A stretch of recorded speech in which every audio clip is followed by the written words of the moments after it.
भगवान ने गीता जी में कहा, अनित्यम सुखम लोको मिमम प्राप भजस्व माम। माया के छलावे में, अनित्य भोगों में, दिखावटी सुखों में समय नष्ट मत करो। भगवान कह रहे हैं, प्राप्य भजस्व माम। इस लोक में जो तुम्हें मनुष्य शरीर मिला है, ये भजन के लिए मिला है। कोई बिरला ही विवेकवान ये समझ पाता है कि भजन के लिए हमें मनुष्य शरीर मिला है। हम लोग क्या है, जब अपने से आगे वाले को देखते हैं कार में, विशेष सुविधाओं में, विशेष धनी, तो ऐसा लगता है कि ये सुखी है। हमें एक भ्रम बना रहता है। अपनी पत्नी, अपने धन, अपने मकान, अपने पुत्र, अपना ज्ञान, इससे हम संतुष्ट नहीं रहते। हम दूसरों की पत्नी, दूसरों के धन, दूसरों का मकान, दूसरों की सुविधा, दूसरों का बुद्धिमानी, भले वो बेईमानी से कमा रहा है, हमारे अंदर ये रहता है, ये सुखी है। लेकिन आपको सच्ची कहते हैं, सुख किसमें? भगवान की सर। इसीलिए न पारमेष्ठ्यम न महेंद्रधिष्ण्यम। पारमेष्ठ्यम बहुत बड़ा पद होता है ब्रह्मा जी का। न सार्वभौमम, सार्वभौम ब्रह्मा का पद पारमेष्ठी से लेकर के बहुत छोटा है। सार्वभौम मृत्यु लोक का है, इंद्रलोक, ये सब नहीं। मतलब क्या भगवान में सुख है कि बड़े बड़े पद, बड़ी बड़ी भोग सामग्री, बड़ा ऐश्वर्य, ये सब छूट जाता है। लेकिन हम लोग अपने मन में, हमारे बगल वाला हमसे ज्यादा सुखी है, अमुक सुखी है, अगर मेरे पास इतना धन हो तो मैं सुखी हो जाऊं। 100 की सोचता है, फिर 1000 में पहुंचता है, फिर लाख में पहुंचता है, फिर करोड़ों में पहुंचता है, फिर अरबों में पहुंचता है। वो बढ़ता चला जाता है। माया का कार्य है मांग को बढ़ाना, भक्ति का कार्य है मांग को मिटा देना। जब माया में आप रहेंगे तो आपकी कामनाएं बढ़ती रहेंगी, ये हो जाए, ये हो जाए, ये हो जाए। और जब भक्ति होगी तो ये होगा, जोई जोई प्यारो करे सोई मोहि भावे। प्यारे जो करेंगे वो बहुत अच्छा करेंगे, बहुत अच्छा करेंगे, विश्वास करो। तो भगवान कह रहे हैं, अनित्यम सुखम लोको मिमम प्राप्य भजस्व माम। इस संसार में अनित्य सुखों का त्याग करके जो मेरा भजन करते हैं वही परमानंद को प्राप्त होते, भजस्व माम। लेकिन मन जो है वो हमारा साथ नहीं दे रहा, हमारी बुद्धि हमारा साथ नहीं दे रही। शरीर को ही मैं मानकर, भोगों को सत्य मानकर भगवान का विस्मरण किए हुए, भजन को छोड़े हुए लोग आशीर्वाद मांगते हैं संतों से। कोई कोई तो जबरदस्ती हाथ पकड़ के अपने ऊपर धरवाना चाहते हैं। इससे कुछ नहीं होता। यदि आप भजन नहीं करोगे, इस लोक में कोई आपको सुखी नहीं कर सकता। आप लिख लो, कागज में लिख लो, चाहे दिमाग में लिख लो, हमारी बात मान लो। भजन स्वयं करोगे तो आपके सारे पाप नष्ट होंगे, दुख नष्ट होंगे, विपत्ति नष्ट होंगे। इसलिए स्वयं को भजन करना होगा, अपना उद्धार स्वयं करना होगा। कोई किसी का उद्धार नहीं कर सकता। संत महात्मा ऋषि मुनि ये उपदेश दे सकते हैं, आपको मार्ग बता सकते हैं, पर चलना आपको ही होगा। अब ये मार्ग ऐसा है कि अब आपको हम समझाना चाहते हैं कि भगवान में बहुत सुख है। हमारे पास शब्द नहीं कि कैसे बताऊं कि आप लुभायमान हो जाएं और संसार के भोगों की तरफ से मन हटाकर भगवान का नाम जप करने लगे। इसलिए गोस्वामी जी ने कहा है, कहत कठिन समुझत कठिन और साधत कठिन विवेक, होए गुणाक्षर न्याय। जो एक हम कहना चाहते हैं कि प्रभु में कितना अपार सुख है, पर मेरे पास वाणी में वो शब्द नहीं है। अनिर्वचनीयम प्रेम स्वरूपम हम बताना चाहते हो, आप समझना चाहते हैं, लेकिन मन और बुद्धि ये प्रकृति के भोगों में लगे होने के कारण समझने नहीं दे रहे। अगर विवेक जागृत हो जाए और वो एकदम उसी में तन्मय हो जाए तो बात समझ। और विवेक बाजार में तो मिलता नहीं, विवेक संतों के संग से मिलता है। जितना सत्संग करोगे उतने आप विवेकवान बनते जाओगे। सत्संगी ही विषयों का त्याग करता है, नहीं एकांत में भजन करने वाला साधक भी बड़ी बड़ी चूक कर जाता है। और सत्संगी से चूक नहीं हो सकती, क्योंकि वो रोज नया दिमाग उसका फ्रेश होता रहता है। सत्संग के द्वारा रोज बुद्धि उसकी पवित्र होती रहती है। भगवान के नाम की अपार महिमा है। जिसको नाम जपने में मन लगने लगा तो समझो भगवान की विशेष कृपा उस पर हो गई। वैसे कृपा तो सब पर भगवान की है, सब पर मोरी बराबर दया। पर जिसके मन में आ गया अब मैं नाम जप करूंगा भगवान का,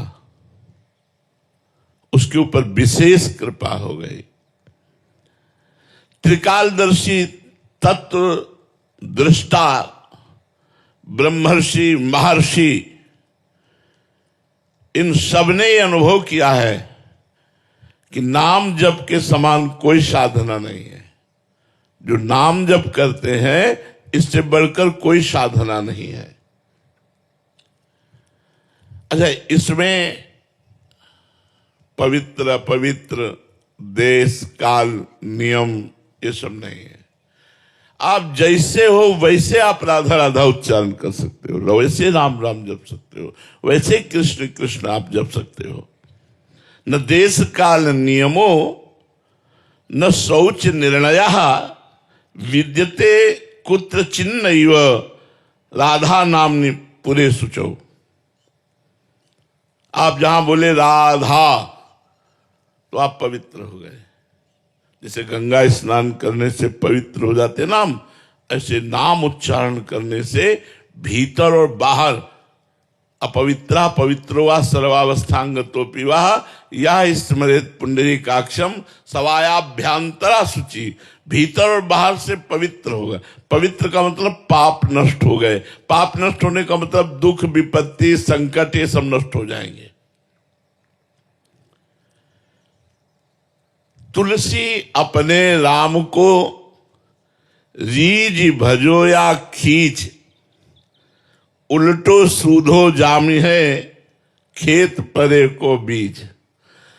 अगर बीज ऐसे गिर जाए तो भी वो उल्टा भी जग जाएगा और सीधा गिरे तो भी जग जाएगा।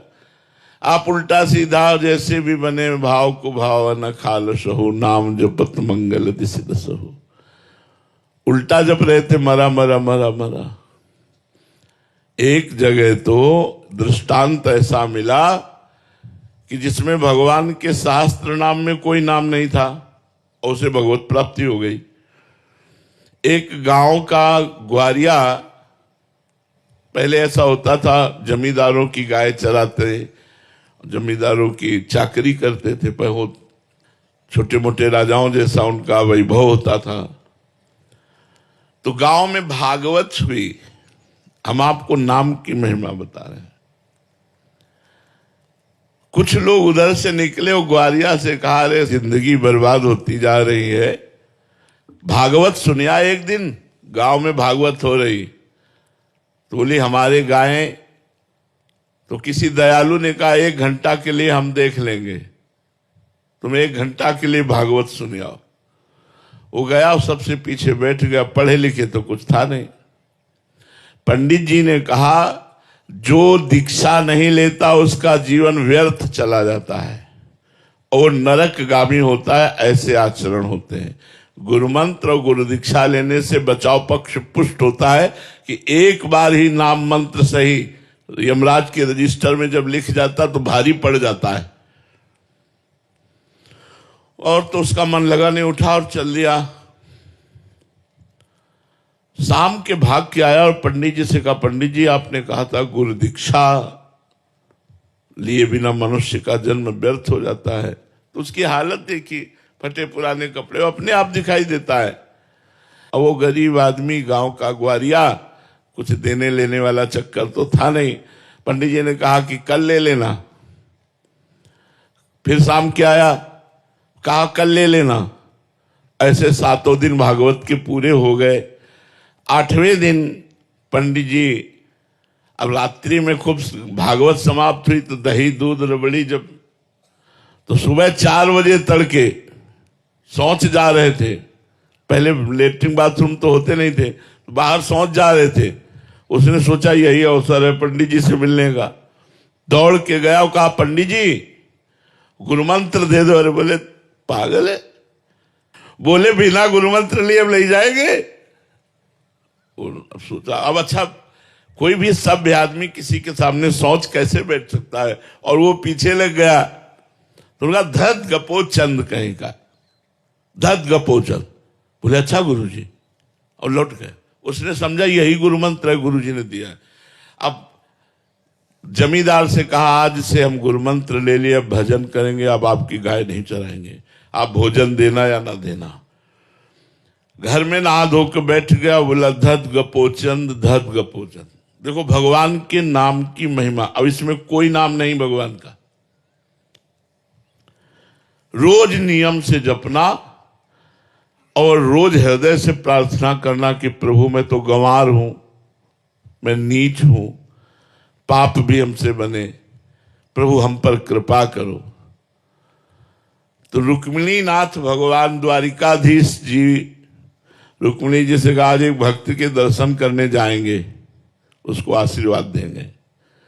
तो रुक्मिणी जी ने कहा कि हमको भी अवसर मिले आपके भक्त के दर्शन का। बोले बड़ा अजीब भक्त है, अब आप देख लो। तो उनका प्रभु आपके साथ ही चलने का मन है। तो भगवत स्वरूप हटाकर एक धनी मानी का पुरुष का रूप भगवान ने और लक्ष्मी जी ने धारण किया। लक्ष्मी जी हैं, रुक्मिणी जी, दोनों। भगवान तो सर्वांतर्यामी उसके घर के दरवाजे में खड़े हुए। तो रुक्मिणी जी ने कहा पहले हम दर्शन करेंगे भक्त के। तो उनका वैसे हम पहले दर्शन करते तो ठीक रहता, अब आप दर्शन करेंगी तो देखिए आओ, आप ही दर्शन करे हो। तो घर में गई तो बिना दरवाजे का मकान, गरीब आदमी, वो लगा हुआ था, आंखों में आंसू चल रहे थे। धत गपोचंद, धत गपोचंद। रुक्मिणी जी ने भगवान के समस्त नामों का ज्ञान रखने वाली, उन्होंने कहा ऐसा नाम तो हमने आज तक नहीं सुना। नजदीक गई और कहा ए, किसका नाम जप कर रहा है? ये भगवान का नाम तो है नहीं, किसका नाम जप कर रहा है? तो जब कहा भगवान का नाम नहीं तो उसको लगा मेरे गुरु जी ने दिया, और ये स्त्री कह रही भगवान का नाम नहीं। तो आंख खोला, कहा तुम्हारे खसम का नाम जप कर रहे हो। किसका जप कर रहे हैं? खसम माने होता पति। रुक्मिणी जी आई, बोले बड़ा ज्ञानी महात्मा है, वो कह जान गया। हम तो छुपे वेश में गई, लेकिन वो जान गया कि हम आपकी पत्नी हैं, और उसने कहा कि आपके पति का भजन। लेकिन प्रभु आज तक हमने इतने नाम सुने, ये नाम तो कभी सुना नहीं। तो प्रभु ये आपका नाम कैसे हो सकता है? धत गपोचंद कैसे नाम हो सकता है? भगवान ने कहा इसमें एक लीला है। देखो भगवान कर्तुम अकर्तुम अन्यथा कर्तुम सर्व समर्था सा ईश्वरा। जब कृपा करना है तो सिद्धांत भी पुष्ट कर देते हैं। बोले मैं बाल अवस्था में जब था तो माखन चोरी लीला करता था। एक गोपी बड़ी चतुर थी, उसने अपना जो माट था माखन का वो बहुत ऊंचे में टांग दिया था। हमने सखाओं से पता लगाया तो गोपी घर में नहीं थी, इसीलिए उसने ऊंचे में माथ टांग कर निष्फिक्र हो गई थी, जलाद लेने चले। भगवान ने अपने सखाओं की मंडली के साथ प्रवेश किया। उखल के ऊपर सखा, सखा के कांधे पे ठाकुर जी। अब तो नजदीक पहुंच गए, तो खुद खाते, सखाओं को पवाते और बंदरों को भी पवाते, सब दही से भरपूर। इसीलिए गोपियों के जैसा भाग्य किसका, स्वयं भगवान ने आनंद में चोरी लीला करके उनको सुख प्रदान किया। वो गोपी आई, देखा दरवाजा खुला है, समझ गई आज हमारी भगवान ने कामनाएं पूर्ण कर दी। वो भी सोचती थी कभी भगवान आवे और ऐसी लीला करे और हम पकड़कर उनको धमकावें और फिर वो उनका जो रूप है वो हम पान करें। सखाओं ने कहा कन्हैया सावधान, सब अलर्ट हो गया। अब सावधान क्या होता, दरवाजे पे कड़ी भागने का कोई अवसर नहीं। उसने कहा ए जी आप क्या कर रहे थे, चोरी? तो कहा चोरी कैसे? बोले क्यों, मेरे घर में, ये तुम्हारा घर है। सच्ची गोपी, मुझे बिल्कुल पता नहीं था कि तुम्हारा घर है, मुझे तो लगा कि मेरा ही घर है।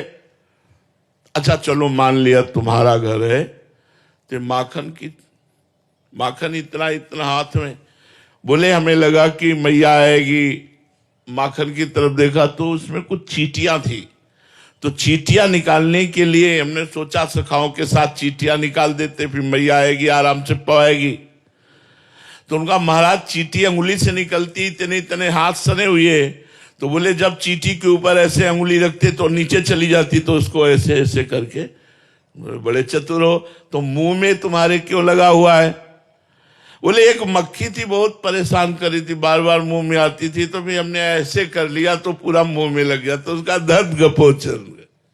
भगवान ने कहा उस समय का दिया हुआ गोपी का नाम है, और भगवान लक्ष्मी जी के सहित गए, रुक्मिणी जी के सहित, और उसको दर्शन दिया और ब्रह्म बोध कराया।